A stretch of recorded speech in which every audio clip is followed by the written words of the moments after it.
Beleza.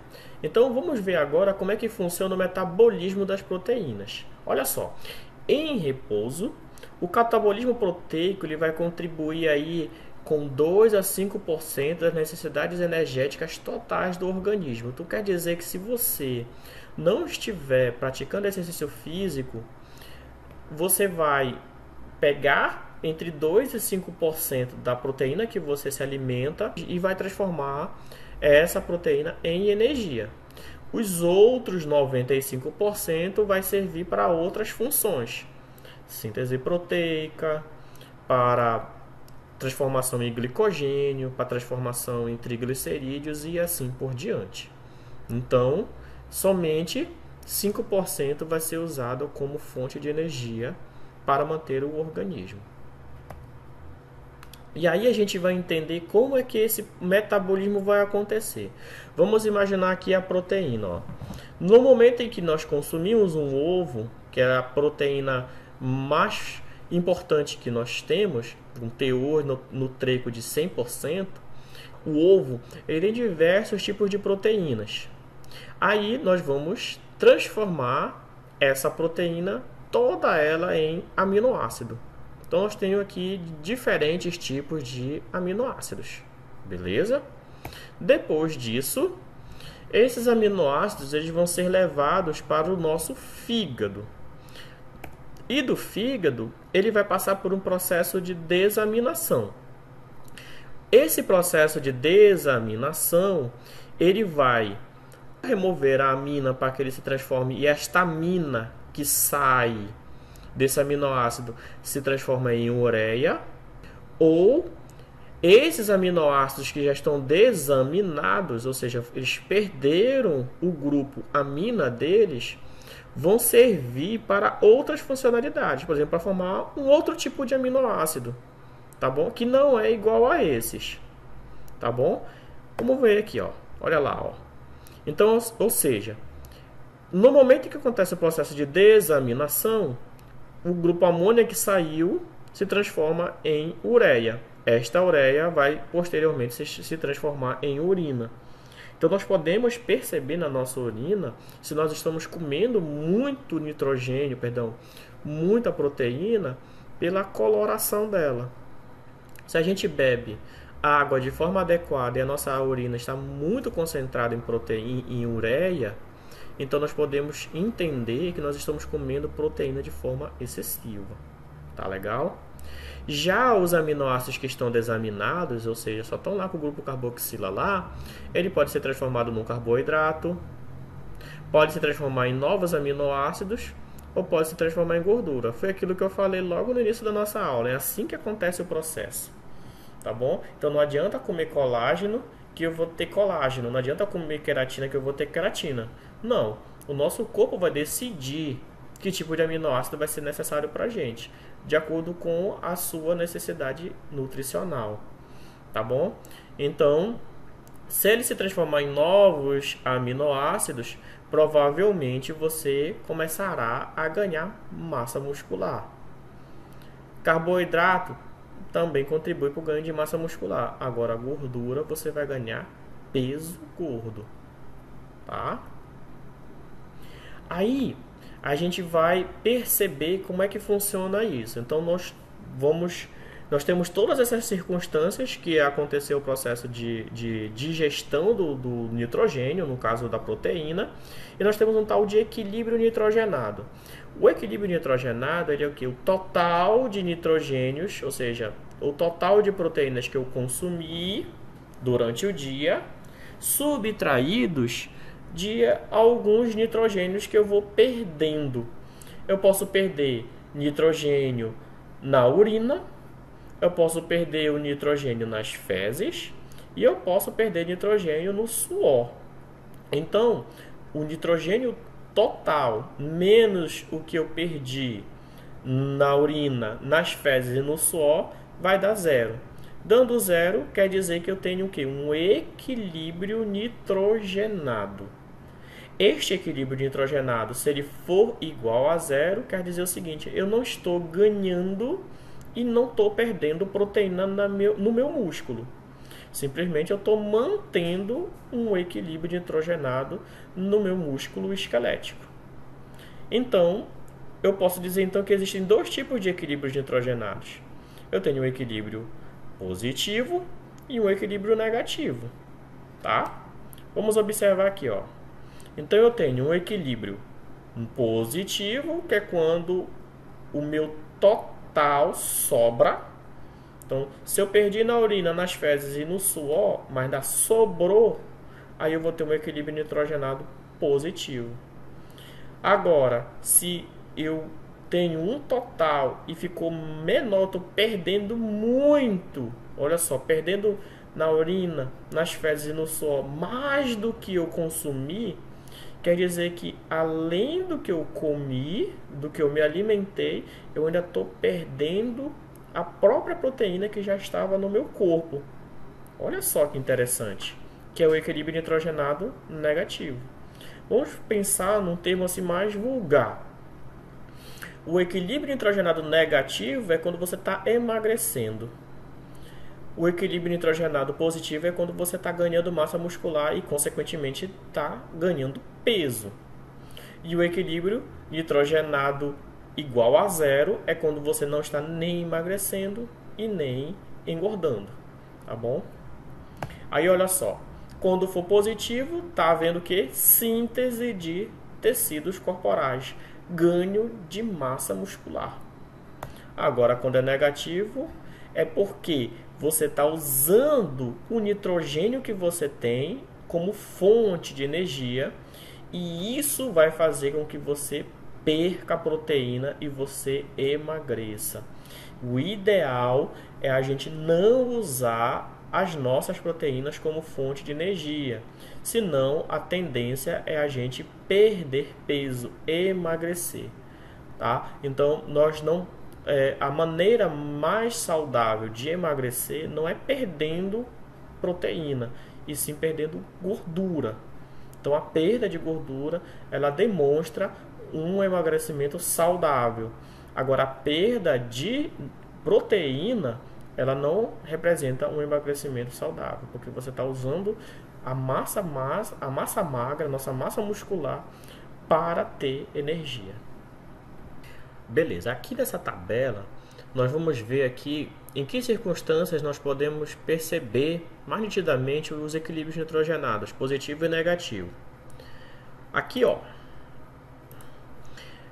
quando o equilíbrio nitrogenado é positivo, geralmente ele vai acontecer quando o nosso corpo está formando os nossos tecidos, seja ele em crianças em fase de crescimento. Então, se a criança está em fase de crescimento, está havendo um acúmulo de tecido corporal, um acúmulo de massa muscular, de massa magra.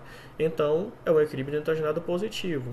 Durante a gravidez, está havendo o desenvolvimento de uma nova vida, então precisa se acumular cada vez mais proteínas. Então, equilíbrio nitrogenado positivo.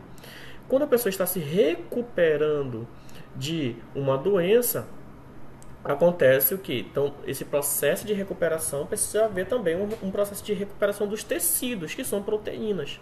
Então, o equilíbrio nitrogenado positivo. Durante um treinamento intenso, há um grande desgaste das fibras musculares e isso, como consequência, faz com que você produza muito mais proteínas consecutivamente após o exercício, e esse ganho de massa muscular ocasiona um equilíbrio nitrogenado positivo. Já o equilíbrio nitrogenado negativo, ele pode ocorrer durante a doença da diabetes mellitus. Então, a diabetes é justamente um processo ao qual o corpo não consegue absorver de forma adequada a glicose sanguínea para as células, então ele vai passar a utilizar proteínas e gorduras como fonte de energia e vai acabar deixando a glicose no sangue de forma excessiva. Então, essa perda de proteína para a produção de energia cria um equilíbrio nitrogenado negativo. Durante a febre, acontecem muitos processos catabólicos, muita perda de proteína, muita quebra de proteína. Então, isso ocasiona um equilíbrio negativo, nitrogenado negativo. Quando você se queima, acontece, dependendo da grandeza, do quanto você se queimou, o grau, dessa queimadura, você vai estar perdendo muita proteína. O processo de recuperação daquela queimadura é um processo muito longo. Então, essa perda de proteína em queimaduras também pode ocasionar um equilíbrio nitrogenado negativo. Dietas para emagrecimento, ao qual você está perdendo não só gordura, mas também como proteínas durante a sua dieta. Em algumas situações durante o crescimento, então, ao qual você está precisando muito mais de proteína e não tem proteína suficiente para o seu desenvolvimento, pode gerar um equilíbrio nitrogenado negativo, tá bom? Durante a administração de esteroides, porque a administração de esteroides estimula muito o ganho de massa muscular, mas ao mesmo tempo vem a necessidade de usar de se absorver, de se ter uma dieta mais rica em proteína. Então, se você não consegue manter uma dieta mais rica em proteína, isso pode as pessoas que consomem esteroide podem usar a proteína como fonte de energia e durante a recuperação de muitas doenças. Então, esses são os fatores que podem ocasionar um equilíbrio positivo ou um equilíbrio negativo. Aqui, gente, aqui tem um gráfico para estar mostrando para a gente como é que acontece a síntese proteica muscular durante o exercício e na recuperação após o exercício. Olha que interessante. Imagina aqui que aqui não está acontecendo nenhuma perda e nenhum ganho de proteína. Então está no ponto zero, tá? Então aqui tá, daqui para cima está havendo síntese de proteínas. Daqui para baixo nós estamos perdendo proteína, está havendo uma quebra de proteína, uma perda de proteína. Então, ó, durante o processo do exercício físico, vamos imaginar aqui uma natação, acontece uma pequena perda. Então, olha, durante o exercício, parte da proteína que você tem é usada no exercício como fonte de energia. Depois que você faz exercício físico, olha o que vai acontecer. Você recuperou o que você perdeu, essa pequena porção aqui de 0 até 0,01, você recuperou e você teve um incremento, ó, praticamente o dobro da proteína que você tinha. Então você recupera o que você perde e ganha em dose dupla, ganha muito mais. Então é assim que funciona. O exercício físico faz com que você perca proteínas, você quebre proteínas, mas o teu descanso ele é extremamente importante para que você recupere as proteínas utilizadas e tenha um incremento. Se o seu objetivo é o ganho de massa muscular, então é dessa maneira que você vai ganhar massa muscular, fazendo exercício e descansando. É o seu descanso que vai fazer você recuperar e ter uma compensação em proteínas. Um outro exemplo aqui bem interessante é justamente este gráfico que vai mostrar o que? O nitrogênio ureico no suor. Então, o nosso suor ele pode estar nos demonstrando o quanto de proteína que nós estamos usando durante a atividade física. Tá? Então, o teor de nitrogênio no nosso suor em algumas circunstâncias. Por exemplo, em repouso. Em repouso, nós perdemos uma pequena quantidade só de nitrogênio no suor. Agora, quando nós estamos com o nosso carboidrato elevado, olha só, nós estamos comendo, nós estamos numa dieta, em uma dieta rica em carboidrato, olha só o quanto de nitrogênio que acabou sendo perdido no nosso suor. Agora, olha o interessante. Aqui é uma dieta rica em carboidrato. Aqui é uma dieta pobre em carboidrato. Vamos imaginar que você vai fazer um exercício em jejum. Vamos imaginar que você só está fazendo uma dieta em forma de proteína. Você não está comendo carboidrato, só está se alimentando de proteína. Aquela famosa dieta da proteína. Durante o exercício físico, olha o tanto de nitrogênio que você perde em forma de suor. Isso mostra o quanto de proteína que você está usando durante o exercício físico. Isso demonstra que toda essa proteína aqui, ela está servindo como fonte de energia e você está perdendo ela no suor, esse nitrogênio em forma de suor. Então, o que a gente pode entender disso daqui é que o nosso carboidrato, ele faz com que a gente preserve a nossa proteína. Se a gente não comer o carboidrato, a tendência é a gente perder muita proteína no exercício físico. Agora, se a gente se alimenta adequadamente, numa dieta rica em carboidrato, a tendência é nós preservarmos mais as proteínas durante o exercício físico. Então, nós vamos usar o carboidrato no exercício e vamos deixar guardadinha lá a proteína para não ser utilizada. Tá bom? Então, os carboidratos são importantes preservadores de proteína.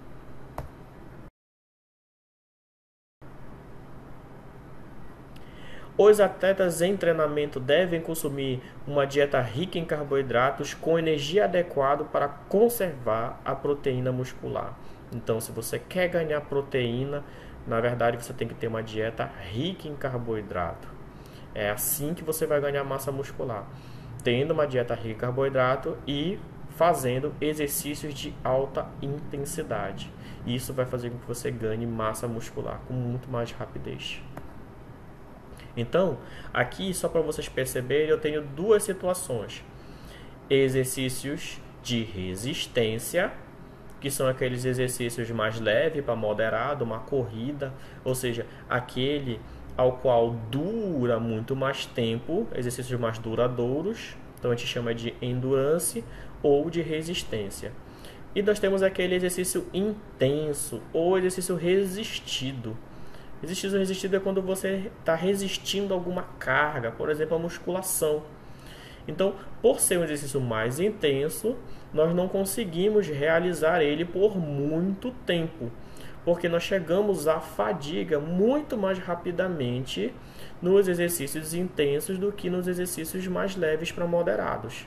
Tá legal? Então, aqui é um exercício de alta intensidade, enquanto que aqui são exercícios leves a moderados.